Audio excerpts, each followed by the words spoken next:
So my first question is like, what is a gamer and who is a gamer? Maybe what is gaming, right? We Hmm. know what gaming is in general, but you can give us your definition, right? And Hmm. then it really is important to me to establish who is a gamer, right? And then if you want to give me like some type of scale of like, if that's up to you, of like gaming from here to here, right? Spectrum of gaming, whatever. But who is a gamer? That's really really important to me. Yes, please. Okay, I think what's exciting about the first question, like, so what is gaming? Hmm. Like that has changed so much in the past 10 years, in the past 20 years, even more. I think gaming comes up from the console space, Hmm. like Nintendo's or Hmm. Sega or later PlayStation and Xbox. That's gaming, right? Like playing video games. Um, but I think now we've gotten a lot smarter about it. And gaming, I hope, also entails board games, also entails casual games that you play on your phone. Hmm. I hope it also includes games that we play, in the real world, like sports, but also like role playing, like live action role playing games, all sorts of stuff. Um, and just as I think the concept of gaming has expanded, so too has the concept of like who are the people who play games. Hmm. And I'll kind of push back on the premise to say like I don't know if we need that word gamer. You know, like we have people who play games, and some people are going to play games 10 hours a week. Does that mean like that they're not a gamer because they're only playing 10 hours a week, or they're only playing 2 hours a week?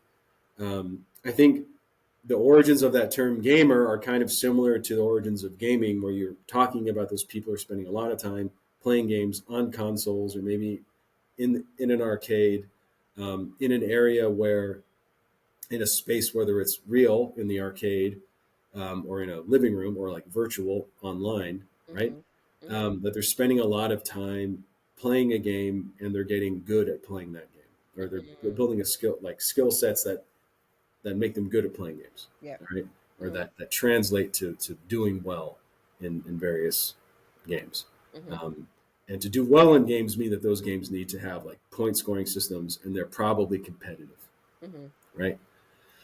So already now, if we hone in on that word gamer, we see that like we're leaving out all sorts of games and types of gaming, and in turn we're also leaving out all kinds of people, Hmm. right? And then that's where that term gamer then gets tied up in this gamergate cultural moment, right? Hmm. Which I think, without getting too deeply into it, is so relevant, has become more and more relevant the more time that has passed since Gamergate actually happened. Hmm. Because we can look back probably to Gamergate to understand our current cultural moment and some of the polarity that we're experiencing as a nation Hmm. culturally, right? Hmm. And the kind Hmm. of divide that we see. A lot of it already, in a way, played out for us in the Gamergate Hmm. controversy and the broader online discourse that it was tied into. So that's why I would say, like, I don't know if that word helps us that much, whether it's tied to that controversy or not. I think it still denotes like a level of like skill based, proficiency Hmm. that it doesn't really make sense when it comes to like people who play casual games. Like, are you a gamer because you're like the best at playing a casual game on your phone? Hmm. Yeah, maybe. I don't know. Or you play Hmm. like walking sims, and the the point of the game is to like enjoy, like take in a nice landscape, and like, can you be good at that? And do you want to be good at that? Or what does being good at that look like? Right. Like I just want to do it. Hmm. So I don't know if gamer helps us anymore. Maybe just like we're Hmm. people who play games, and as games become more and more pervasive, more and more people are going to play them. They're going to play them Hmm. in different ways and Yep. at different levels. They all play games. For sure. I I love jargon. I love language, right? I think that as our experience with games and gaming environments grows, I think our language should also grow. I think that it should grow to expand the different types of gamers that are being created. I don't think that you need a word for every single gamer, right? That would get ridiculous and a bit nuanced. You know what I'm saying? But um, I love jargon, right? When it's applicable because it lets you see where we overlap, and to me it eliminates silos, right? So for me, I would argue that based on classes I've taken from you and my research, that everyone is a gamer, right? Everyone who plays games is a gamer, right? The level of your gaming, right? Whether you have a gaming lifestyle, you know what I'm saying, or whether you know what I'm saying, you or how committed you are to your games, whether you're making money or whether you know what I'm saying, like you said, grinding for several hours or whatever, or whether you do it to relax casually or to go walk in the park or to like to decompress, right? I think that gaming has become a part of our lifestyle, which often replaces not play replaces, but takes up most of the play space in our lives, right? Because we've been talking a lot about play, right? And how gaming is definitely an extension of play, and we all play, right? And how play is not based on Tramel's repairing play, right? Because we're not going Yeah. to talk about him without saying his name, right? But based on his text, right? How notions of play differentiate and how they are not always positive, right? And I think like coming into like this, I definitely didn't feel like a gamer, right? But leaving, I 100% feel like a gamer, even though I don't game in the same manner that my daughter does. Kind of is kind of what you're talking about. Like she's super skilled, like she's amazing. But but I do enjoy gaming, right? I enjoy and I've always enjoyed match games, right? Where like and I enjoy the sound and the crash and like the whole experience. It's not something I would do off of the phone space, right? You know, so I said that's his transition into in Tramel's work, right? He talks about like play and how a lot of times when we think about gaming or play, we always think positive and light and happy, right? And not really necessarily learning skill sets when we think about gaming, or if we are learning skill sets, I don't know, right? The first thing that comes to mind is like I hate cleaning, but I love that cleaning game on my phone where you got to put everything in order, right? So what is a serious game, right? Why are games serious? Can games teach us skill sets? Of course, I know the answer to that. Yes, right. But like, talk to me about that, right? Yeah. What's the difference between a serious game and a non-serious game? And when are games teaching us skill sets that are applicable to life, right? Like, I don't Yeah. know if that makes sense. Yeah.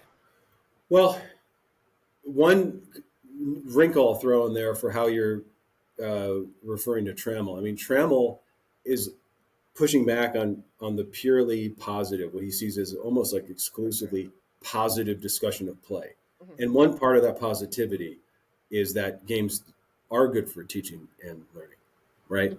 Mm-hmm. And what Trammell's I think interested in are some of the tough lessons that we learn playing games. You know, um, Mm-hmm. so that's one thing. I know, and like we will talk about Trammell some other day Yes. in great detail. You're probably going to Okay. write about him in your dissertation, so that's great. And it's a great book.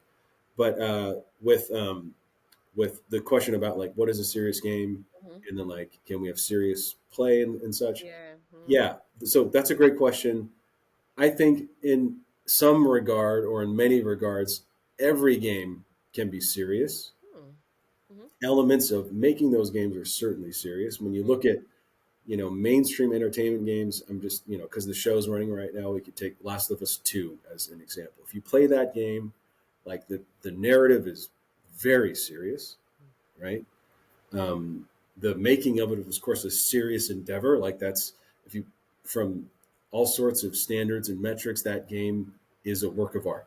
Mm-hmm. Like the, regardless of how you define work of art, that one fits it. And so, you could say just kind of a just knee jerk reaction. Yeah, that's serious then, right? It's a work of art. It's serious, right? It's about loss and revenge and what is just and family. Like those are serious issues. That's is that not a serious game? And So I think the helpful way of thinking about that term serious game and how it's used as a bit of jargon within game studies and within the academy broadly, serious games we trace back to, if we're going to call something a serious game, we have to look back to its origin story. Okay. And why was it made, right? Serious games are made not only to entertain; they have some other goal, right? And that other goal might be to educate. It might be to enact some kind of social change, and it might be to train people in a very specific skill set, Hmm. right? Um, Hmm.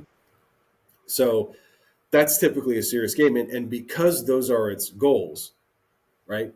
To educate, to to train someone, to maybe help someone get healthy or something, right?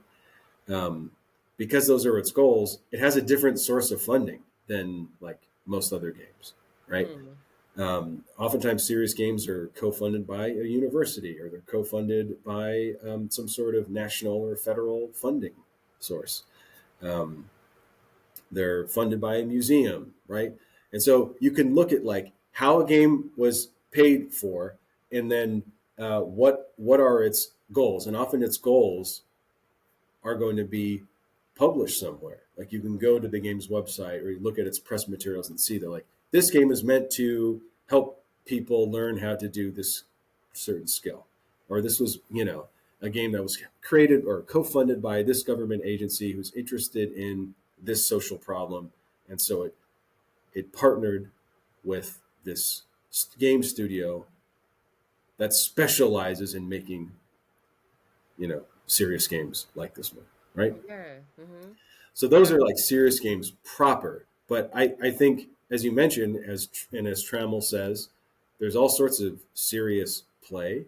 There's all sorts of stuff that and then looking at Last of Us 2, there are entertainment games. That game is made to entertain people, but like obviously it has serious elements in it. So um, it's one of those terms that we use. It is part of the jargon within the field, and like any piece of jargon, it is at once very useful and also at once very frustrating.